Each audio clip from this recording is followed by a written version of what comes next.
Wala nang maraming paligoy-ligoy pa, diretso sa punto na. Maiksi lang ang komentaryo, pero diretso sa punto. Maraming kuro-kuro, may tiwali, may totoo. Dito, sa Puntong Diretso tayo. Punto Diretso. Ayan o. Sara Zay Duterte, Vice President of the Philippines, 8 December 2025. Okay? Basahin ko to ah. Ito ang statement ni Sara tungkol sa impeachment. Kasi umiinit nga yung issue ng isusulong uli yung impeachment niya para sa February 2026. So naglabas ng statement ngayon si Sara Duterte. Basahin natin ha, mga kabunyog, mga kababayan. Okay, ito. Statement. The latest pronouncement by some members of the House of Representatives on a new impeachment complaint is not surprising. Its timing reveals a pattern that has become all too familiar.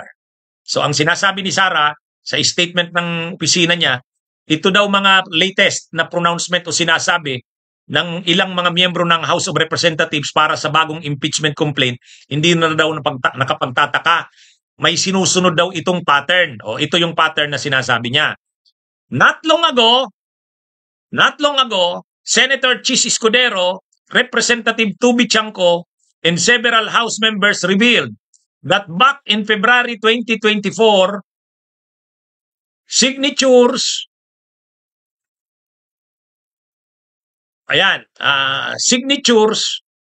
not long ago, Senator Chis Escudero, Representative Tubi Chanco, and several House members revealed that back in February 2024, signatures for my impeachment were being courted in exchange for budget allocations.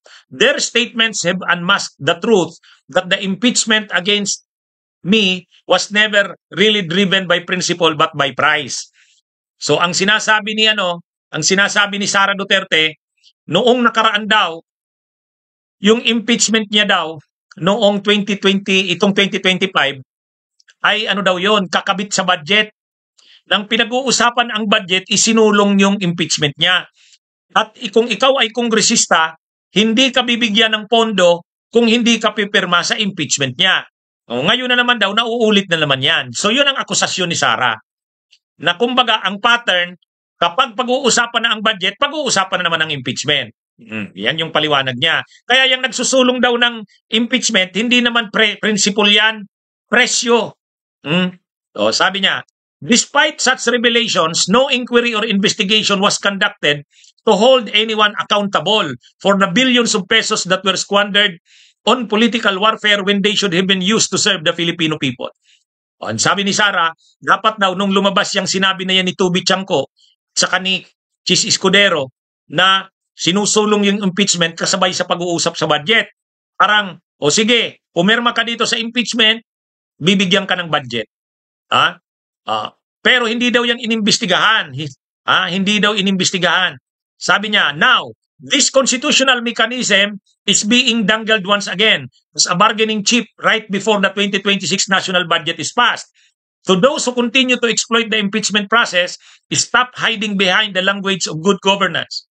I have always stood ready to answer any allegation grounded in fact and truth, but I cannot remain silent while the impeachment process is being twisted into a budget-driven racket. Filipinos deserve better. Shukran, Sara Zay Duterte. So sa madaling sabi, yung pinapalabas ni Sara Duterte dito sa statement niya, ang impeachment ay racket. Para sa kanya, ang impeachment ay racket. Yan ang sabi ni Sara Duterte. Anong ibig sabihin ng racket? Parang ginagamit ang budget, ang impeachment kasi siyempre ang gusto ng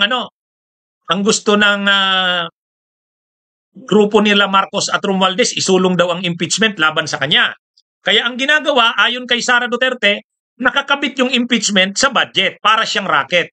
Parang ganito, congressman ka, hihingi ka ng pondo sa distrito mo, pumirma ka sa impeachment. Siguraduhin mong susuporta ka sa impeachment. Kung hindi, hindi ka bibigyan ng alokasyon sa distrito mo. Kumbaga, ang aligasyon ni Sara Duterte, magkakabit ang impeachment niya ang budget. Ang ginagamit daw na panakot sa mga kongresista para suportahan ang impeachment niya ay hindi ka bibigyan ng budget kung hindi mo susuportahan ang impeachment. Sa tingin nyo kaya, tama kaya yung sinasabi na yan ni Sara Duterte? Tama kaya yan? Kasi ang sinasabi niya, yung mga nagsusulong ng impeachment, wala yung principles. Pera-pera lang yan. Diyan, tingin ko naman, mali siya dyan. Nagkakamali siya dyan. Yung mga nagsusulong ng impeachment na yan ay ang grupo ng bayan muna, Makabayan Black. Yung grupo ng Akbayan. Hindi naman yan pera-pera lang. Hindi yan bayaran. Itong sinasabi ni Sara na parang ang impeachment ay mga bayaran yung kongresistang pipirma dyan, dyan siya nagkakamali naman. Mayroon siguro, may mga usapan dyan tungkol sa budget at pagpirma sa impeachment. Pero sa kabuuan, ang mga nagsusulong niyan, lalo yung mga nag-file ng impeachment na yan, yung Makabayan Black, ibig sabihin, nagpa-file ng impeachment dahil babayaran sila ng pera. Masyado naman tong si Sara. Harapin mo na lang yan, Sara. Kaya mo na naman yan ginagamit yung issue na yan. Pinalalabas niya parang ito daw impeachment na sinusulong, kakabit na naman sa budget. Kasi babayaran ang mga kongresista para pumirma sa impeachment.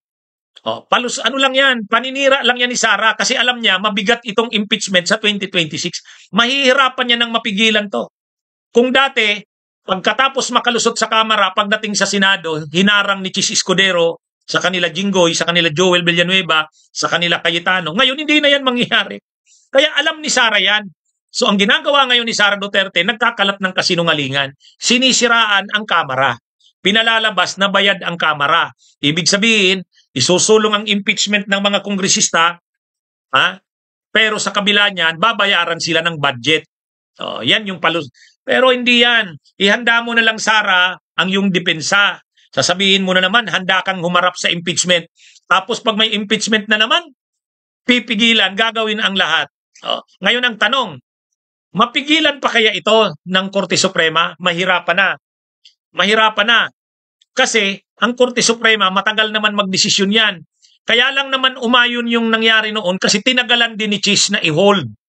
Sa katatagal ni Chis Escudero na i-hold yung impeachment, umabot sa punto na naglabas na rin ng desisyon ang Korte Suprema. Pero dito hindi. Pag sinulong ang impeachment ng Kamara, makarating sa Senado, wala na, hindi na kaagad dyan ang Senado, ang Korte Suprema. Kasi magiging mabilisan ito. Magiging mabilisan ito. Ang Kamara, ilulusot kaagad yan. Pagdating sa Senado, aaksyonan din kaagad yan. Wala na, iba na ang sitwasyon ngayon. Dati kasi sila Chis Escudero ang liderato ng Senado, ngayon hindi na. Hindi na. Kaya ang Korte Suprema, hindi naman yan makaka-aksyon kung wala namang i-file na kaso sa Korte Suprema.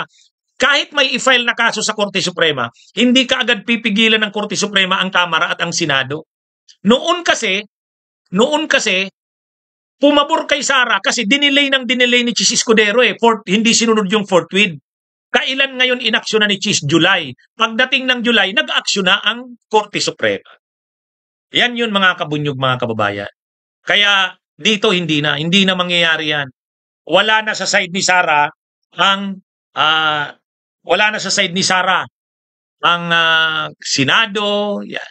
Dito mananaig na dito ang tama at ang katotohanan.